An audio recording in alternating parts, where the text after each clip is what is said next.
आज की जो मोटिवेशन कहानी है उसका टाइटल है शिकंजी का स्वाद। एक कॉलेज के अंदर एक प्रोफेसर थे। वो एक दिन क्लास ले रहे थे। क्लास के सभी छात्र बड़ी रुचि के साथ उनका लेक्चर सुन रहे थे। उनके पूछे गए सवालों के जवाब दे रहे थे और उनसे सवाल जवाब कर रहे थे। लेकिन उन छात्रों के बीच कक्षा में एक ऐसा भी छात्र था जो चुपचाप और गुमसुम बैठा हुआ था। प्रोफेसर ने उस छात्र को पहले दिन ही नोटिस कर लिया, लेकिन वो कुछ नहीं बोले। प्रोफेसर 4-5 दिन से लगातार उस छात्र पर निगरानी कर रहे थे। वो रोज उसी तरह चुपचाप और गुमसुम बैठा रहता था। एक दिन छात्र को प्रोफेसर ने केबिन में बुलवाया और पूछा, तुम हर समय उदास रहते हो, क्लास में अकेले और चुपचाप बैठे रहते हो, लेक्चर पर भी ध्यान नहीं देते, क्या बात है, कुछ परेशानी है क्या? छात्र कुछ हिचकिचाते हुए बोला, सर वो मेरे अतीत में कुछ ऐसा हुआ है जिसकी वजह से मैं परेशान रहता हूँ, समझ नहीं आता क्या करूँ। जो वो प्रोफेसर थे वो दयालु स्वभाव के थे। उन्होंने उस छात्र को शाम को अपने घर पर इनवाइट किया। शाम को जब छात्र प्रोफेसर के घर पहुंचा तो प्रोफेसर ने उसे अंदर बुलाकर बैठाया और वो किचन में चले गए और किचन में जाकर वहां पर वो शिकंजी बनाने लगे। उन्होंने जानबूझ करके शिकंजी में ज़्यादा नमक डाल दिया। फिर किचन से बाहर आकर शिकंजी का गिलास छात्र को देकर कहा, ये लो शिकंजी पियो।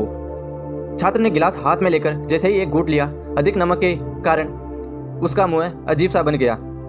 ये देख प्रोफेसर ने पूछा, क्या हुआ, शिकंजी पसंद नहीं आई क्या? छात्र बोला, नहीं सर, ऐसी बात नहीं है, बस शिकंजी में नमक थोड़ा ज़्यादा है। प्रोफेसर बोले, अब तो यह बेकार हो गया, लाओ गिलास मुझे दे दो, मैं इसे फेंक देता हूँ। प्रोफेसर ने छात्र से गिलास लेने के लिए अपना हाथ आगे बढ़ाया, लेकिन छात्र ने मना करते हुए कहा, नहीं सर, बस नमक ही तो ज़्यादा है, थोड़ी चीनी और मिलाएंगे तो इसका स्वाद बराबर हो जाएगा।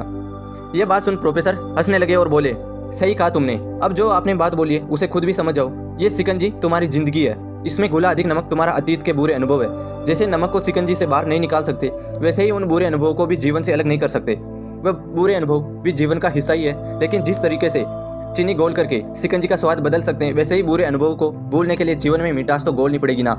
इसलिए मैं चाहता हूँ कि तुम अपने जीवन में मिठास घोलो। प्रोफेसर की बात छात्र समझ गया और उसने निश्चय किया कि अब वह बीती बातों से परेशान नहीं होगा। तो दोस्तों, इस कहानी से हमें यही शिक्षा मिलती है कि जीवन में अक्सर हम अतीत की बुरी यादों और अनुभवों को याद करके दुखी होते हैं। कोई भी इंसान हो, जो पास्ट यानी जो बीत गया है उसे छोड़ो और अपने फ्यूचर की और प्रेजेंट की कल्पना करना छोड़ दो और मेहनत करना स्टार्ट कर दो। अगर आप प्रेजेंट के अंदर अच्छी मेहनत करोगे ना, तो आपका फ्यूचर ब्राइट हो जाएगा। बहुत सारे स्टूडेंट वह अपने वर्तमान पर ध्यान नहीं दे पाते और कहीं ना कहीं अपना भविष्य बिगाड़ लेते हैं। जो हो चुका है उसे सुधारा नहीं जा सकता, लेकिन कम से कम उसे भुलाया तो जा सकता है। और उन्हें भुलाने के लिए नई मिठास यादें हमें आज से ही बनानी होगी। जीवन में मीठे और खुशनुमा लम्हों को लाइए, तभी तो जीवन में मिठास आएगी। हमें हमारे अतीत में जो हुआ सो हो गया, उन गलतियों को कभी दोहराना मत और उन गलतियों से आपको सीख लेते हुए अपने फ्यूचर के लिए प्रेजेंट में मेहनत करना सीख जाओ।